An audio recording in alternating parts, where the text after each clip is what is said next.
We're going back to notes 1.3 on midpoints. This is the second part of Objective 4, which is solving problems with midpoints.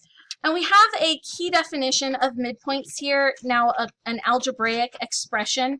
Our relationship in words is definition of a midpoint. And then we have two different possible equations to use.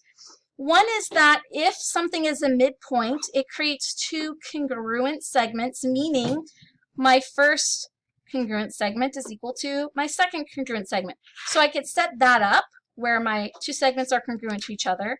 Or I could say, because this is a midpoint and the segments are congruent to each other, one of the congruent parts is equal to half of the whole part, A to B. So we can set up an equation with any two of these three parts. We also get the fact that segment A is congruent, segment AM is congruent to segment MB. So we have that the segments are congruent. So we're going to use one of these to solve a sample problem. This is our example 5 from page 29 in the book. We are finding the measure of segment PQ. So I'm going to go down at the very bottom and make sure I remember I want to find what PQ equals, just so I don't forget to answer the whole question. If Q is the midpoint of PR, segment PR, so by definition, here's my relationship in words, by definition of a midpoint,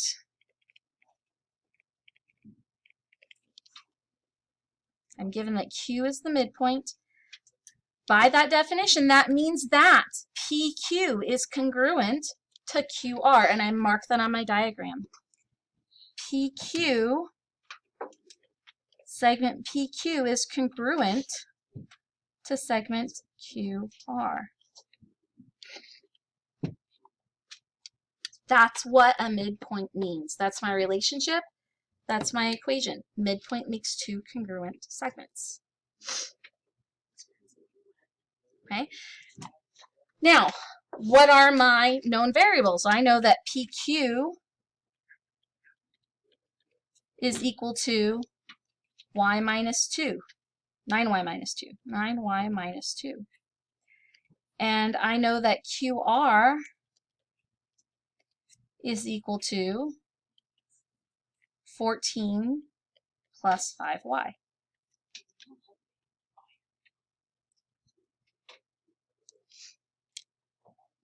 Therefore, when I substitute, if PQ is equal to 9y minus 9, I can replace the PQ with 9y minus 9. Minus 2. Good catch. 9y minus 2. And QR, I know, equals 14 plus 5y, so I can replace it with 14 plus 5y. I have an equation that I can use to solve for my unknown. My unknown in this equation is y. What's my first step for getting y by itself?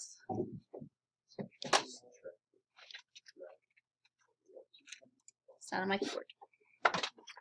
Subtract what? I would subtract the y that I have the least of. We do want to get down to just one variable term, so I'm going to subtract my 5y. So now I have 4y minus 2 equals 14. 2 steps left. Add 2 to both sides to isolate my variable term. So, let me put this over here. PQ, so we added 2 to each side. So 4y equals 16 and y equals 4. Am I done? What was I asked to find? All right, and what did PQ equal? 9y minus 2. So now I need to sub this 4 in for y. PQ equals 9 times 4 minus 2. PQ equals 36 minus 2 is 34. That's my whole process. Here we're picking up with 1.4 angle measure objective 5, which is using angle bisectors to solve problems. So similar to a midpoint, which is a segment bisector, an angle bisector breaks an angle into two congruent parts, which you'll see here in number 4, our key relationship in words definition of an angle bisector. So similar to our segment bisector, our angle bisector has two different equations that can go with it. When we have an angle bisector, either the two parts of the angle that was bisected are congruent to each other, or we can say that one part of the bisected angle is equal to the other part of the bisected angle in terms of their measure. Or we can say one part, we'll just go with this blue part right here, is equal to 1/2 of the whole. So that's where we can say one of the parts is equal to 1/2 of the whole. This is the whole, and these are each a half. Okay, so a half is equal to 1/2 of the whole. So we're going to look at our example problem in number 5 here. We have a figure, and we're told that ray KJ and ray KM are opposite rays, meaning this is a perfect straight line, and everything over here adds up to 180 degrees. And we're told that ray KN bisects angle JKL. All right, so that gives us two possibilities. We're either dealing with something about this angle being congruent to this angle, or we're talking about one of these parts equaling 1/2 of the whole. So we'll be looking at one of these two possible relationships. They tell us that angle KJN, the measure of angle angle JKN is 8x minus 13. So this is one of my knowns. I'm just going to write this down right here. The measure of angle JKN equals 8x minus 13, because I'm told that. And the measure of angle NKL. Measure of angle MNKL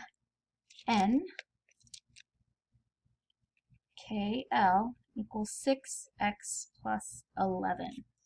This is 6x plus 11.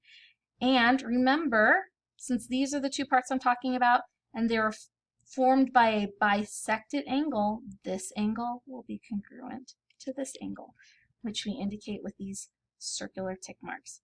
And they're going to ask us to find the measure of JKN. So I'm going to write that at the bottom. My final answer should include the measure of angle JKN.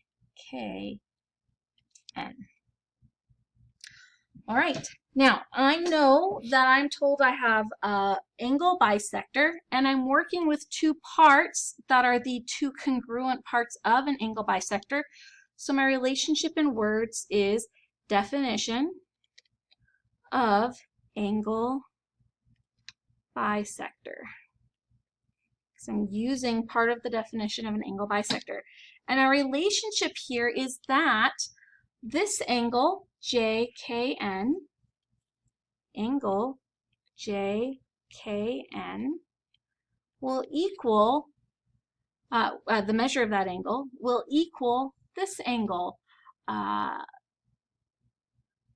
NKL. Measure of angle NKL.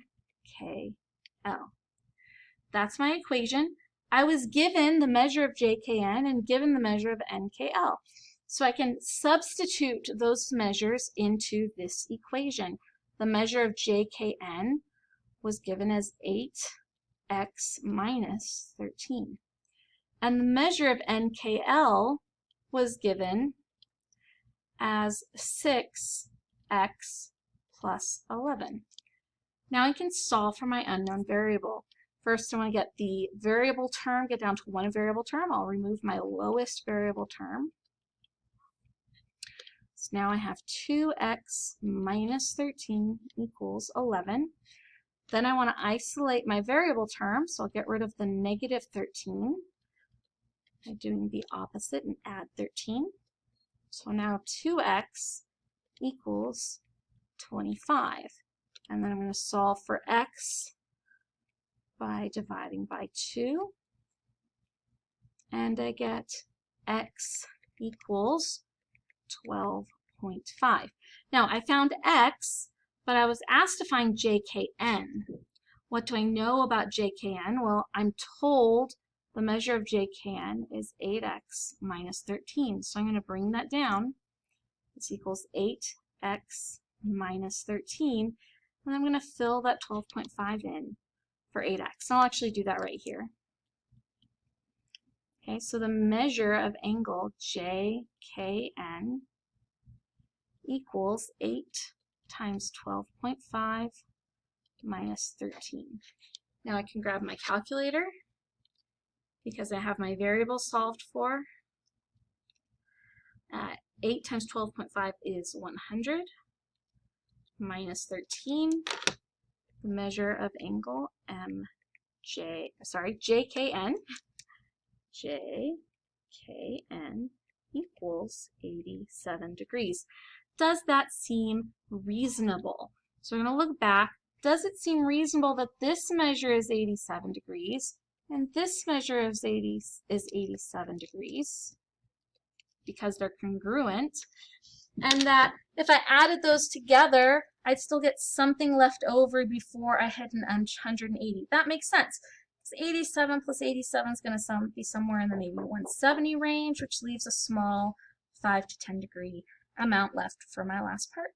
And that's it. You're welcome to try it, and I will give you the answer for that in just a moment if you'd like to try that on your own. If you try this problem, what you want to watch for is that JKL is the whole, not another part. If we set these equal to each other, it will be wrong. One part is equal to 1/2 of the whole. That was one of our parts of definition of an angle bisector. So in this case, our part, the measure of angle JKN, should equal 1/2 of our whole, the measure of angle JKL. If you set that up, then if you do your algebra right, which my first attempt I did not, but I went back and rechecked my work because my answer wasn't reasonable, and when I rechecked I found that y equaled 11. So the measure of angle JKL would equal 9 times 11 plus 15, or 99 plus 15, which is 114 for my measure of angle JKL. Now I do want to check my reasonableness. Does 114 make sense for a possible whole value? That makes sense because 114 is less than 180. It's more than 90, so it's greater than a right angle, and it does leave a little left over, some amount left over for the rest of my straight angle. So that answer seems reasonable. If you think I did it wrong, it's entirely possible. I did this on a Post-it note instead of in front of you. Feel free to let me know if you want to check over this with me. Thank you very much. Have a good day. Bye.